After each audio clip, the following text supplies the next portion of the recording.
Good morning, everyone. West Tennessee Dave here. Sorry, I had double sounds there, so I had to look to the side to mute it. Good to see you all. It is 6:33 in the morning.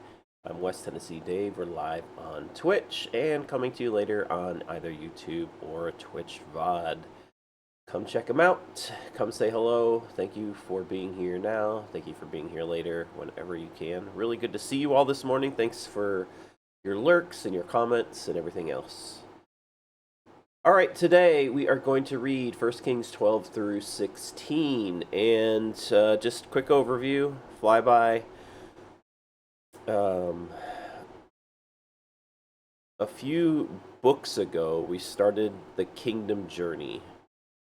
Back when we read in 1 Samuel. Samuel was the last judge, and now we're in the rule and reign of the kingdom. Saul was the first king, David was the next king. Solomon is currently the king, but basically he just passed on at the end of this reign. And we saw the end of Solomon's life and his kingdom, which was just absolutely the most pinnacle moment of, if you will, in the eyes of the world, the history of wealth and power and influence was under Solomon.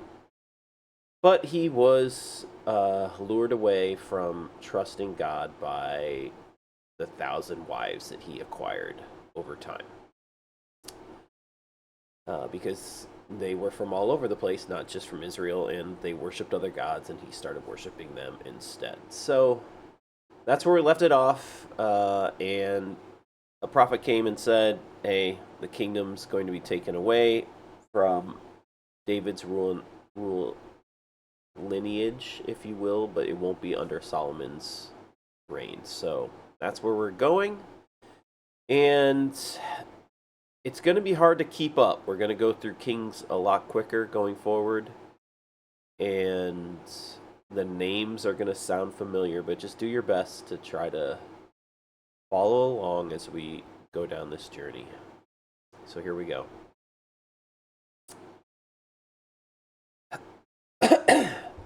Rehoboam went to Shechem, where all of Israel had gathered to make him king.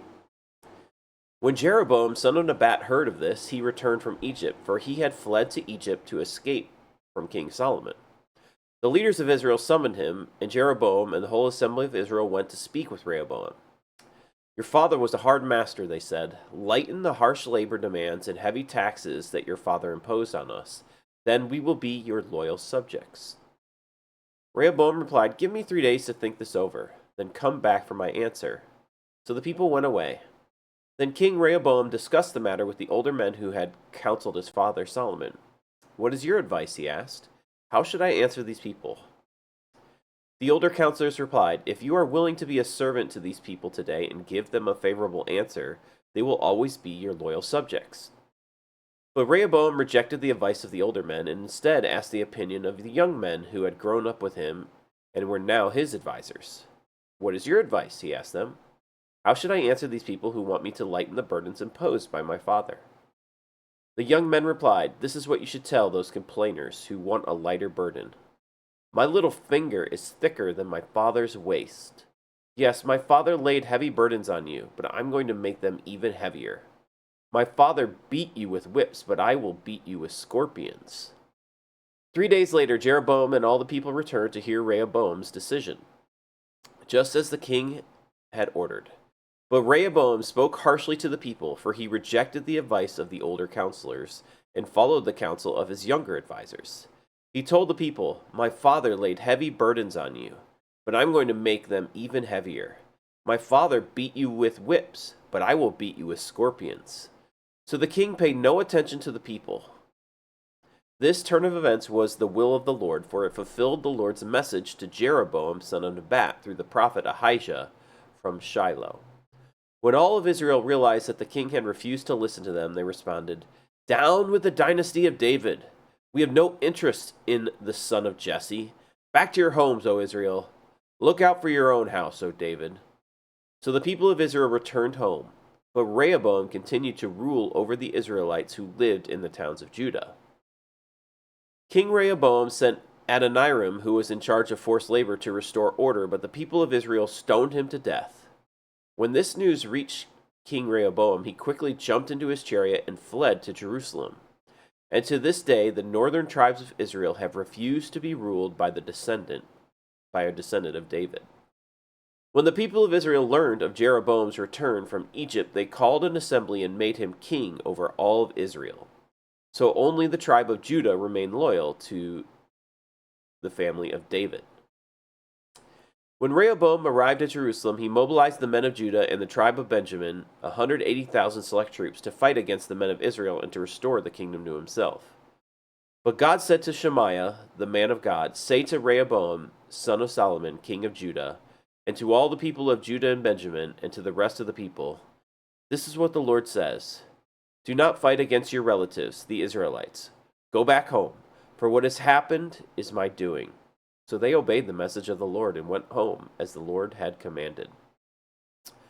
Jeroboam then built up the city of Shechem in the hill country of Ephraim, and it became his capital. Later he went and built up the town of Peniel. Jeroboam thought to himself, "Unless I am careful, the kingdom will return to the dynasty of David. When these people go to Jerusalem to offer sacrifices at the temple of the Lord, they will again give their allegiance to King Rehoboam of Judah. They will kill me and make him their king instead." So, on the advice of his counselors, the king made 2 gold calves. He said to the people, "Is it too much trouble for you to worship in Jerusalem? Look, Israel, these are the gods who brought you out of Egypt." He placed the calf idols in Bethel and in Dan, at either end of his kingdom. But this became a great sin, for the people worshipped the idols, traveling as far north as Dan to worship the one there. Jeroboam also erected buildings at the pagan shrines and ordained priests from the common people, those who were not from the priestly tribe of Levi. And Jeroboam instituted a religious festival in Bethel, held on the 15th day of the 8th month, in imitation of the annual festival of shelters in Judah.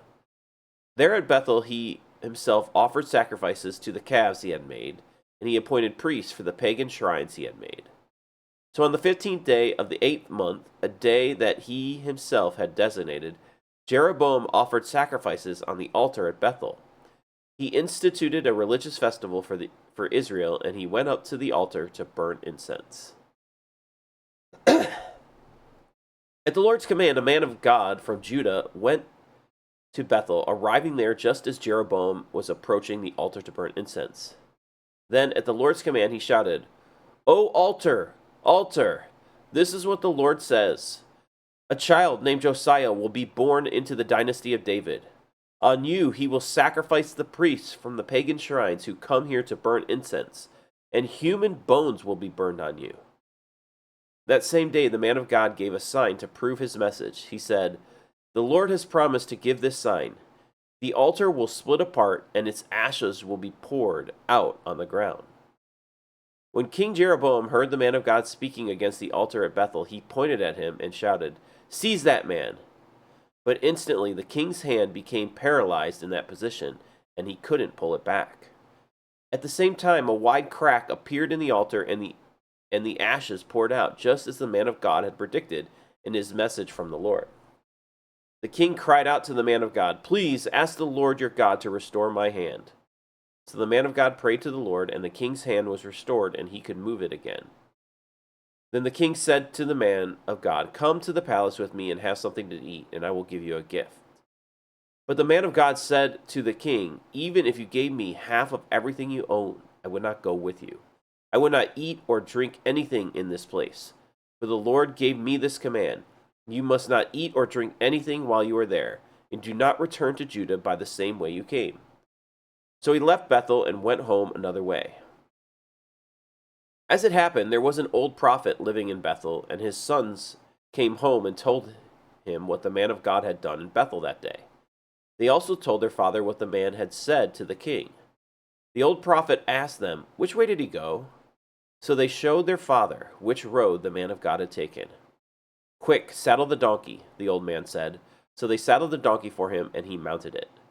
Then he rode after the man of God and found him sitting under the great tree. The old prophet asked him, "Are you the man of God who came from Judah?" Yes, I am, he replied. Then he said to the man of God, Come home with me and eat some food. No, I cannot, he replied. I am not allowed to eat or drink anything here in this place, for the Lord gave me this command. You must not eat or drink anything while you are there, and do not return to Judah by the same way you came. But the old prophet answered, I am a prophet, too, just as you are, and an angel gave me this command from the Lord. Bring him home with you so he can have something to eat or drink. But the old man was lying to him. So they went back together, and the man of God ate and drank at the prophet's home. Then, while they were sitting at the table, a command of the Lord came to the old prophet. He cried out to the man of God from Judah, This is what the Lord says. You have defied the word of the Lord and disobeyed the command the Lord your God gave you. You came back to this place and ate and drank where he told you not to eat or drink. Because of this, your body will not be buried in the grave of your ancestors. After the man of God had finished eating and drinking, the old prophet saddled his own donkey for him, and the man of God started off again. But as he was traveling along, a lion came out and killed him. His body lay there on the road, with a donkey and the lion standing beside it. People who passed by saw the body lying in the road and the lion standing beside it, and they went and reported it in Bethel, where the old prophet lived. When the prophet heard the report, he said, It is the man of God who disobeyed the Lord's command. The Lord has fulfilled his word by causing the lion to attack and kill him. Then the prophet said to his son, Saddle a donkey for me. So they saddled a donkey, and he went out and found the body lying in the road. The donkey and the lion were standing there beside it, for the lion had not eaten the body, nor attacked the donkey. So the prophet laid the body of the man of God on the donkey and took it back to the town to mourn over him and bury him. He laid the body in his own grave, crying out in grief, Oh, my brother. Afterward, the prophet said to his sons, When I die, bury me in the grave where the man of God is buried. Lay my bones beside his bones. For the message the Lord told him to proclaim against the altar in Bethel and against the pagan shrines in the towns of Samaria will certainly come true. But even after this, Jeroboam did not turn from his evil ways. He continued to choose priests from the common people. He appointed anyone who wanted to become a priest for the pagan shrines. This became a great sin and resulted in the utter destruction of Jeroboam's dynasty from the face of the earth. At that time, Jeroboam's son Abijah became very sick. So Jeroboam told his wife, Disguise yourself so that no one will recognize you as my wife. Then go to the prophet Ahijah at Shiloh, the man who told me I would become king. Take him a gift of 10 loaves of bread, some cakes, and a jar of honey, and ask him what will happen to the boy. So Jeroboam's wife went to Ahijah's home at Shiloh. He was an old man now and could no longer see. But the Lord had told Ahijah, Jeroboam's wife will come here, pretending to be someone else. She will ask you about her son, for he is very sick. Give her the answer I will give you. So when Ahijah heard the footsteps at the door, he called out, Come in, wife of Jeroboam. Why are you pretending to be someone else? Then he told her, I have bad news for you. Give your husband Jeroboam this message from the Lord, the God of Israel. I promoted you from the ranks of the common people and made you ruler over my people Israel. I ripped the kingdom away from the family of David and gave it to you. But you have not been like my servant David, who obeyed my commands and followed me with all his heart, and always did whatever I wanted. You have done more evil than all who lived before you. You have made other gods for yourself, and have made me furious with your gold calves.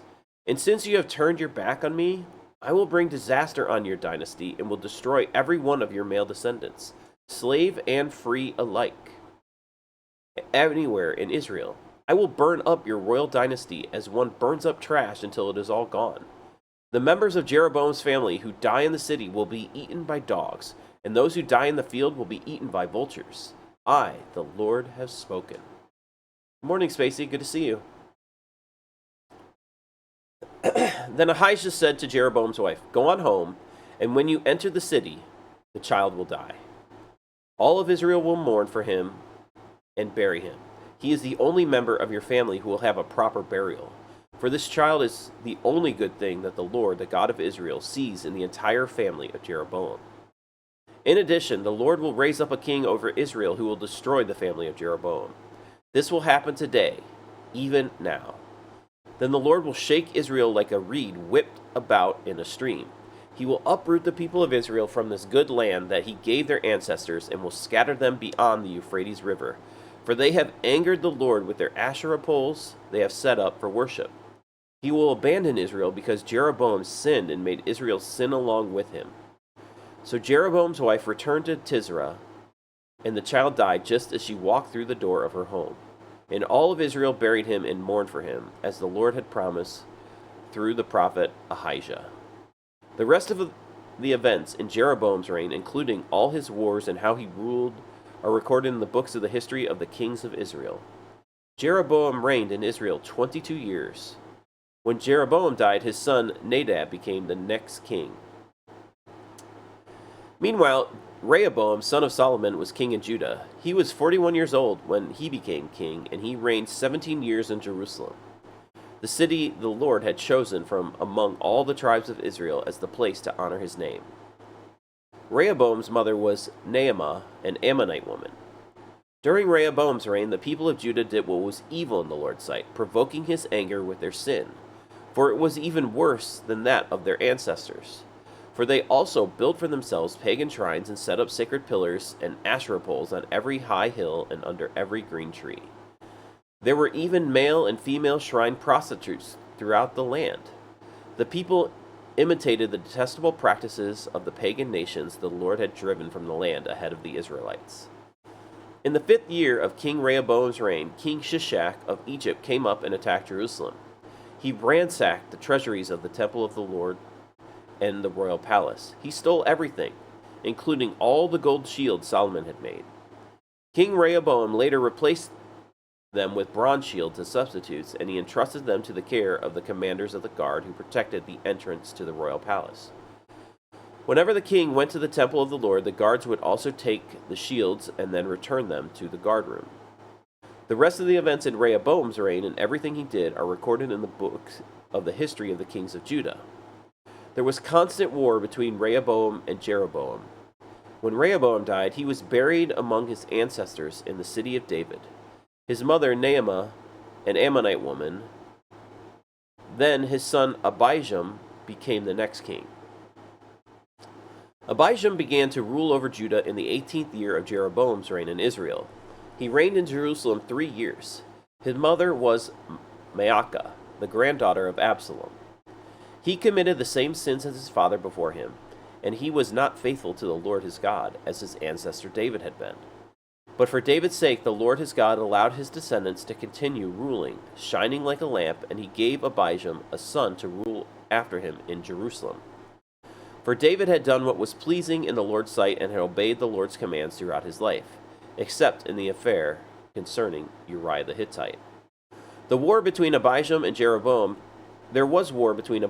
Jeroboam throughout Abijam's reign. The rest of the events in Abijam's reign and everything he did are recorded in the books of the history of the kings of Judah. There was constant war between Abijam and Jeroboam. When Abijam died, he was buried in the city of David. Then his son Asa became the next king. Asa began to rule over Judah in the 20th year of Jeroboam's reign in Israel. He reigned in Jerusalem 41 years. His grandmother was Maacah, the granddaughter of Absalom. Asa did what was pleasing in the Lord's sight, as his ancestor David had done. He banished the male and female shrine prostitutes from the land and got rid of all the idols his ancestors had made. He even deposed his grandmother Maacah from her position as queen mother because she had made an obscene Asherah pole. He cut down her obscene pole and burned it in the Kidron Valley. Although the pagan shrines were not removed, Asa's heart remained completely faithful to the Lord throughout his life. He brought into the temple of the Lord the silver and gold and various items that he and his father had dedicated. There was constant war between King Asa of Judah and King Baasha of Israel. King Baasha of Israel invaded Judah and fortified Ramah in order to prevent anyone from entering or leaving King Asa's territory in Judah. Asa responded by removing all the silver and gold that was left in the treasuries of the temple of the Lord and the royal palace. He sent it with some of his officials to Ben-Hadad, son of Tabrimon, son of Hezion, the king of Aram. who was ruling in Damascus, along with this message: Let there be a treaty between you and me, like the one between your father and my father. See, I am sending you a gift of silver and gold. Break your treaty with King Baasha of Israel, so that he will leave me alone. Ben-Hadad agreed to King Asa's request and sent the commanders of his army to attack the towns of Israel. They conquered the towns of Aijalon, Dan, Abel-Beth-Maachah, and all Kinnereth, and all the land of Naphtali. As soon as Baasha of Israel heard what was happening, he abandoned his project of fortifying Ramah and withdrew to Tirzah. Then King Asa sent an order throughout Judah requiring that everyone without exception help to carry away the building stones and timbers that Baasha had been using to fortify Ramah. Asa used these materials to fortify the town of Geba in Benjamin and the town of Mizpah. The rest of the events in Asa's reign, the extent of his power and everything he did, and the names of the cities he built are recorded in the book of the history of the kings of Judah. In his old age, his feet became diseased. When Asa died, he was buried with his ancestors in the city of David. Then Jehoshaphat, Asa's son, became the next king. Nadab, son of Jeroboam, began to rule over Israel in the second year of King Asa's reign in Judah. He reigned in Israel 2 years, but he did what was evil in the Lord's sight and followed the example of his father, continuing the sins that Jeroboam had led Israel to commit. Then Baasha, son of Ahijah from the tribe of Issachar, plotted against Nadab and assassinated him while he and the Israeli army were laying siege to the Philistine town of Gibbethon. Baasha killed Nadab in the 3rd year of King Asa's reign in Judah, and he became the next king of Israel. He immediately slaughtered all the descendants of King Jeroboam, so that not one of the royal family was left, just as the Lord had promised concerning Jeroboam by the prophet Ahijah from Shiloh. This was done because Jeroboam had provoked the anger of the Lord, the God of Israel, by the sins he had committed and the sins he had led Israel to commit. The rest of the events in Nadab's reign and everything he did are recorded in the book of the history of the kings of Israel. There was constant war between King Asa of Judah and King Baasha of Israel. Baasha, son of Ahijah, began to rule over Israel in the 3rd year of King Asa's reign in Judah. Baasha reigned in Tirzah 24 years, but he did what was evil in the Lord's sight and followed the example of Jeroboam, continuing the sins that Jeroboam had led Israel to commit. This message from the Lord was delivered to King Baasha by the prophet Jehu, son of Hanani. I lifted you out of the dust to make you ruler over my people Israel, but you have followed the evil example of Jeroboam. You have provoked my anger by causing my people Israel to sin. So now I will destroy you and your family, just as I destroyed the descendants of Jeroboam, son of Nebat. The members of Baasha's family who die in the city will be eaten by dogs, and those who die in the fields will be eaten by vultures. The rest of the events in Baasha's reign and the extent of his power are recorded in the book of the history of the kings of Israel. When Baasha died, he was buried in Tirzah. Then his son Eliha became the next king. The message from the Lord against Baasha and his family came through the prophet Jehu, son of Hanani.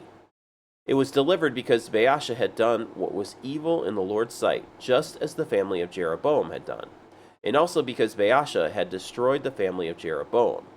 The Lord's anger was provoked by Baasha's sins.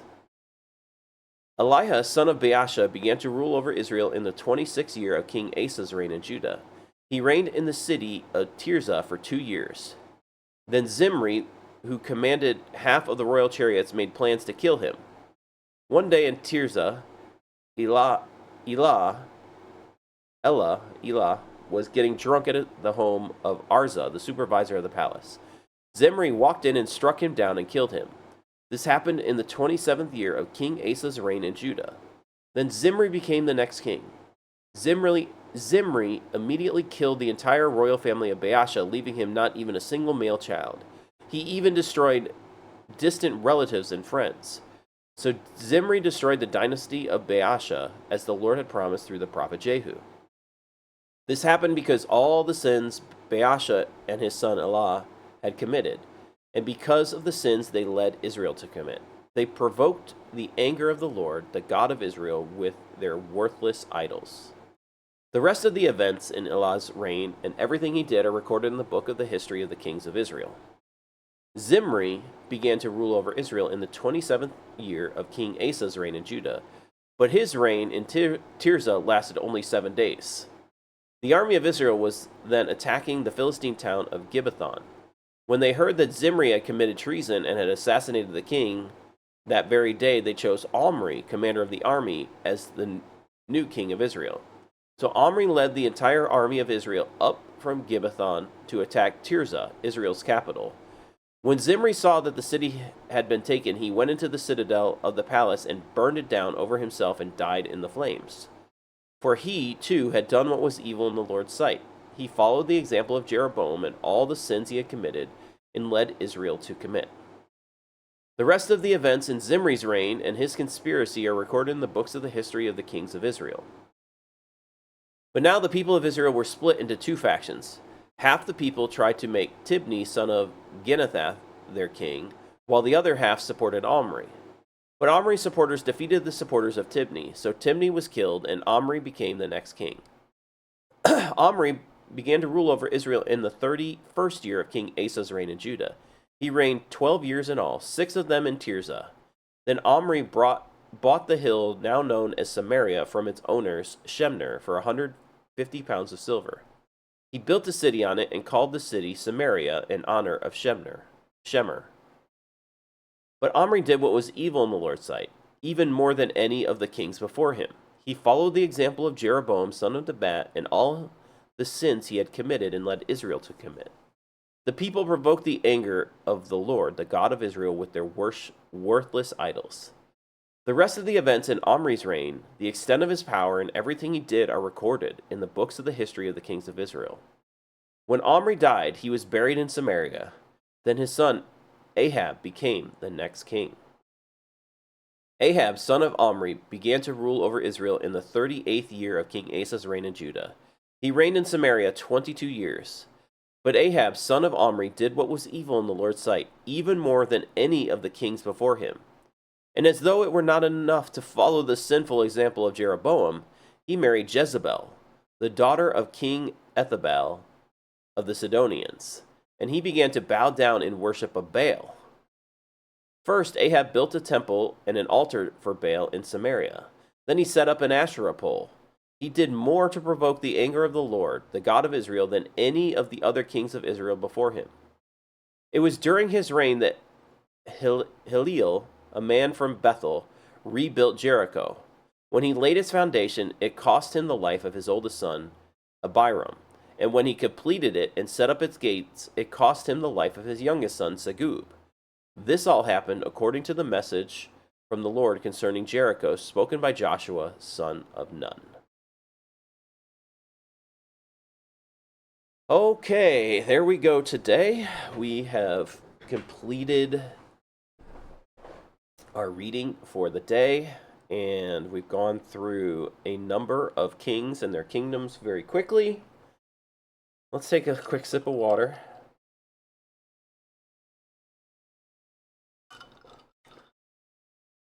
It's only going to get at a more, generally it's going to be a quicker pace. So we see that the kingdom of Israel is now divided. It's now divided into 2 main factions. There's what they call the kingdom of Israel, and now the kingdom of Judah. And Judah is ruling over the tribes of Judah and Benjamin at this moment. And the kingdom of Israel is the 10 remaining tribes. And so there was a prophecy that Jeroboam was going to take the 10 parts of the kingdom. It was going to be assigned to him, and that did happen. But Jeroboam, what we see here in Jeroboam, and we're going to see this throughout most of the rule and reign of these kings, and this really applies to our lives, so I want to get this message. Jeroboam started living in fear that his kingdom, the 10 kingdom tribes that he was in charge of, would go back to Jerusalem, which was in Judah territory, or maybe it was in Benjamin territory. It's kind of hard to know, but they're basically right next to each other. It's basically right there on the border of those two. And this is where they set up the temple of the Lord. They were going to go back there and start doing the festivals and worship God there. And the king at this time, Jeroboam, he's thinking, well, if they go back and start worshiping God and, get into a frenzy because, worshiping God can stir your hearts for all kinds of things, then they're going to just turn back to the king that's over that area, which is the kingdom of Judah. And so they're going to kill me. They're going to do all these things. So there's this fear that they're going to turn away from my rule and reign and go back to the rule of reign of the next one. So the north and south split, yes. And in this process, Jeroboam was the king of the northern tribes, the 10 northern tribes. And he says, well, let's just start implementing a lot of our own festivals, and let's have our own places of sacrifice and offerings, and let's do things our own way. So then he sets up golden calves and says, these are the gods that let you out of Egypt. So we're back to a golden calf again. We started with a golden calf that Aaron created because the people were in a uproar. And now Jeroboam's doing the same thing, and he puts one at each end of his kingdom, says, these are the gods we're going to worship. So, and this is many generations later, but they basically have forgotten their storyline. The people have forgotten their storyline. And because they're not going to be going to Jerusalem anymore, because that's basically what the king that's over them is implementing, a lot of times they're going to forget. And so all the way back during Moses' time, okay, Moses predicted this, like people were going to turn away from worshiping God and they're going to worship other idols that don't even exist yet, and idols that exist in the land. He said, when you go into this land, make sure you destroy all these things. Like, have no memory of them, never think about them. And when you're at home, when you're doing things, always talk about these stories about how God rescued us out of Egypt. How God, the Lord, rescued us, not the golden calves, not some worthless idols that we see all the other people doing. So, as is just normally the custom, we just start to forget what happens, like how we got to where we got. We kind of forget the past of how we got to where we get, and because of that, new ideas come in, and this is what Jeroboam's doing. He's doing what kings will do, which is, let's make sure we have a firm grip, a good rule and reign over our people by doing things that are not really approved by God. Like, we're going to try to do everything in our own strength to control the people. And we see this same principle happen today over all the world, even over all our lives. People try to rule and reign over us, tell us what to think, what to believe, how we should worship God, what we can and can't do, where we can sacrifice, where we can do different things. Okay, so, and then we also see this story here in the middle of this prophet who comes and then gives this very harsh message to Jeroboam and saying, look, this altar is going to crack in half. Somebody's going to come and destroy your family because you are literally doing everything that God doesn't want. You are turning people away from God. Like, there kind of is no sin worse than turning people away from God and worshiping him. You had this place where you're supposed to worship. You're supposed to worship there, and you're making new places for them to worship. I never commanded this of you. And you're turning them away from me. So God is angry, right? God wants people to worship him. Like, he's created us to worship him. And so The prophet comes and does this, but he has specific instructions not to eat and drink in that area. Basically, he's not to associate with these people except for the message he's supposed to give and deliver. He gives it, and he gets a sign. Jeroboam's hand becomes withered, right? We just heard that. But he prays to the Lord for him. It gets restored. He says no, but some old prophet starts lying.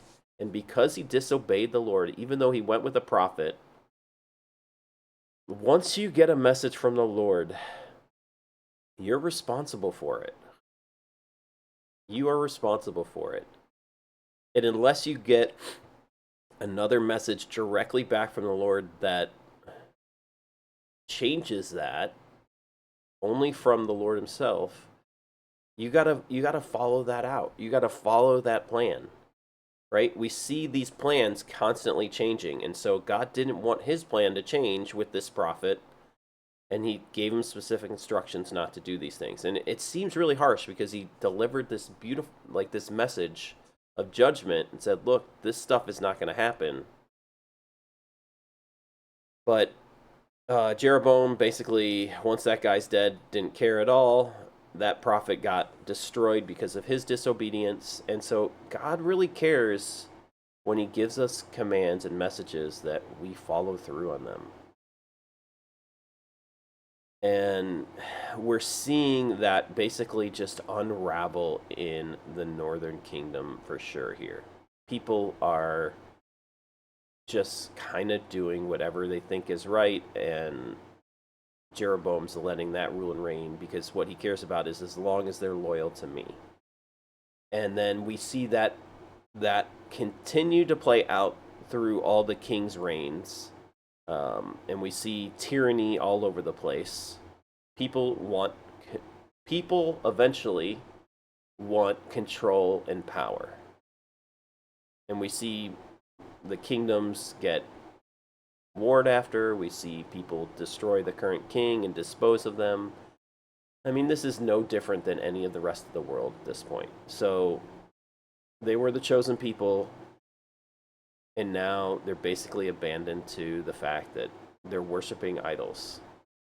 So the same can be said about our lives. The same can be said, and this is where the message is tough sometimes. To look in the mirror of how this relates is that there was a way and a structure that they were instructed on how to worship God, and they are falling farther and farther and farther away from it. Even in Judah, the next king after Solomon, Rehoboam, he's trying to be a harsh labor master. He wants to rule and reign over people. All the way back from Moses didn't want to rule and reign over the people and be their leader and judge. He wanted them to hear the voice of God and listen to God for themselves. But all throughout time, people want somebody else to tell them what God's saying. And look at what it gets. Eventually, people get power hungry. The people that might have the voice of God or can just totally pretend the voice of God. They can lie about it. They can say anything. God wanted to commune and speak with his people, but he allowed it to happen because that was the people's will. But we always have voices and people ruling and reigning over us. All the time. But it was meant for us to rule and reign our lives. It was meant for us. And so those of us who are free in this country, we have this ability to kind of rule and reign over our own lives. And it's not so that we rule and reign, and we can rule and reign over other people sometimes, like if we're a boss or we're a parent, like we're going to have some measure of it. But if our measure is to control somebody and make them do what we want, well, then God will treat us the same way. And that's not how God set this up in the beginning. He didn't even want the kingdom. He's like, this is not, they're rejecting me when they want kings to rule and reign over them. Like, I want you guys to learn to rule and reign as God, as just like God wants them to rule and reign like He's ruling and reigning. And He's not trying to control them, He's trying to set up a place and examples for them to be free constantly and to be able to worship Him. And so, if you're controlling others and teaching them to not worship God, that is a dangerous place, and we're seeing some of the results and effects of that right now. Just worry about your own kingdom, right? Worry about your own kingdom of ruling and reigning. And when you want to expand the kingdom to others, if you've been called to expand the kingdom to others, maybe you're a boss or something, you know, this is like, be a good boss, right? It's not about controlling others. I mean, how much fun is it to control another person if you're the boss? Unless you're just obsessed with controlling somebody. Don't you want your employees to manage their lives well and help you? And be good in the process of a shared vision? But if you just want to like control and make them robots, like, well, we're getting closer to that phase of life. Robots are meant to be controlled more so, but we humans aren't. We're not, like, it's not how we were supposed to be designed, is to be controlled. And you can just look at your own life. Who wants to be controlled by somebody else? Like, you just want to do what somebody else says all the time. Now, maybe if they are truly loving to you and not trying to control you, but if they're trying to control you, you're going to resent it. And we're just seeing that play out in these kings' lives here. And so, let's look at ourselves. Let's look at this area that we have rule and reign over spaces. And let's try to love others, help them become better versions of themselves, and also become better versions of ourselves by releasing this desire to rule and control that which is not for us to do. Because the results just, I mean, they speak for themselves there. They all did things that were evil in the Lord's sight. And I don't think any of us want that said about us, that they were doing evil in the Lord's sight. All right. Okay. Yeah, no one likes a control freak. Nobody likes a control freak. Like, we basically just try to get away from them. We realize that they're controlling and manipulative and a jerk. It doesn't end well.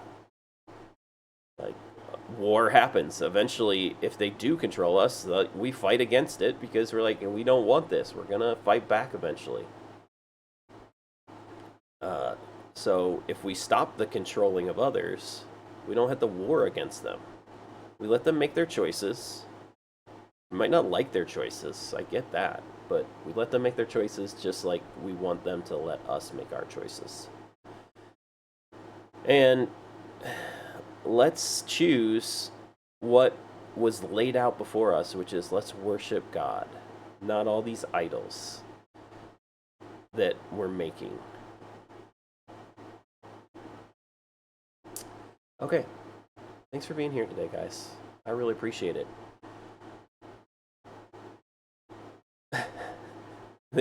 Dad's like, I have set the boundary. I will not do it.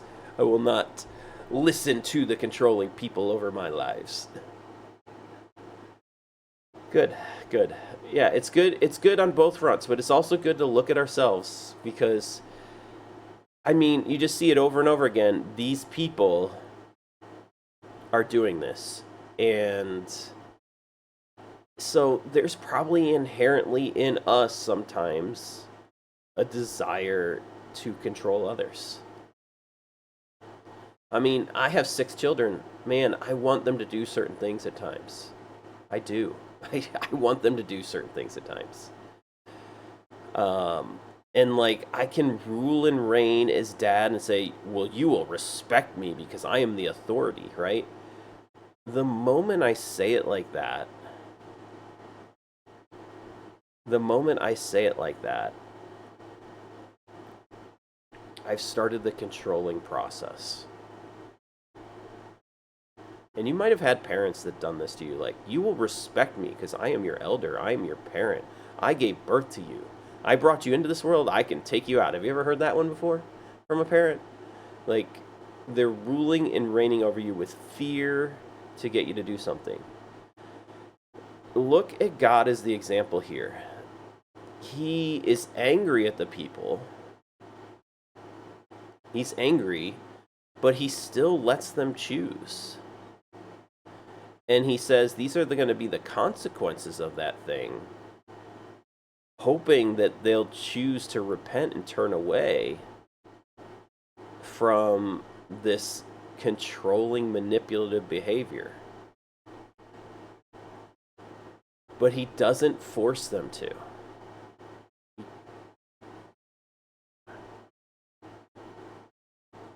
What the heck? Oh, I'm back. Who knows what happened there? Sorry. Yeah, I mean, you just, like, who wants to be... Sorry if that happened. Refresh if you guys got lost there for a second. I mean, who wants to be...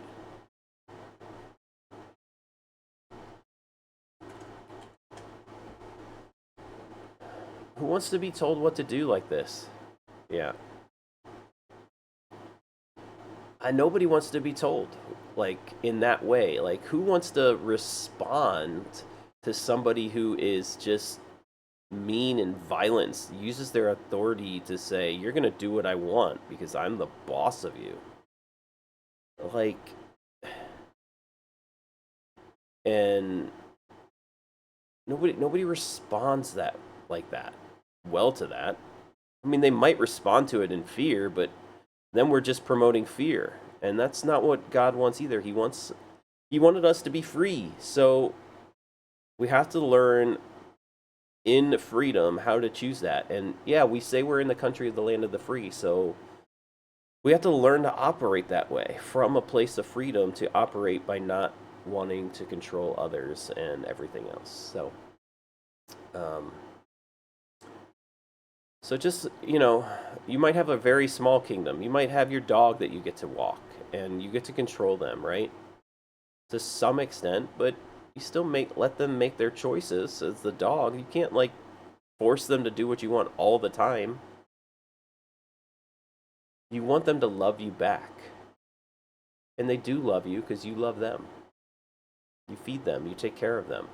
That's what God wants for us. We see these examples in everyday life, and let us be a mirror of God and not a mirror of these others, because it's always the choice of which way we want to mirror things to people. Exactly. We want them to respect us out of love and not fear. So love them through their tough choices, love them through their love them through their disobedience. That doesn't mean don't correct. I can't force my kids to do the right thing, but they can have some consequences when they do the wrong thing. And I can hope that they'll change their ways. And look at my own life. When I do the wrong things, there's consequences. I mean, there are, just the way it is. All right, that said, I gotta go. Consequences are my wife's out of town right now. She's helping some of our younger two at camp. I gotta go feed the rest of the kids. So thank you for being here today. I love you guys. It's always a pleasure to be here with you. I should be back tomorrow night for a poker session. And we'll be back on Friday morning for the next continuation of the Kingdoms Divided. Let me give you just a little spoiler. The kingdoms never reunite. They never reunite. after the moment that they divided here. And because people wanted power and control, they're never going to reunite. And there's always going to be this animosity between the two. And even to this day, there's kind of two different factions. In fact, one faction kind of disappears off the face of the earth. But we'll get to see that as we go forward. But the kingdoms never reunite at this point because of the choice of Solomon to worship other gods and to love women more than God. And it's okay to love women. It's okay. We have to choose God first and foremost. All right, let that be your parting thought. I'll see you guys at a stream soon. Thank you all for being here. I will see you soon. Bye.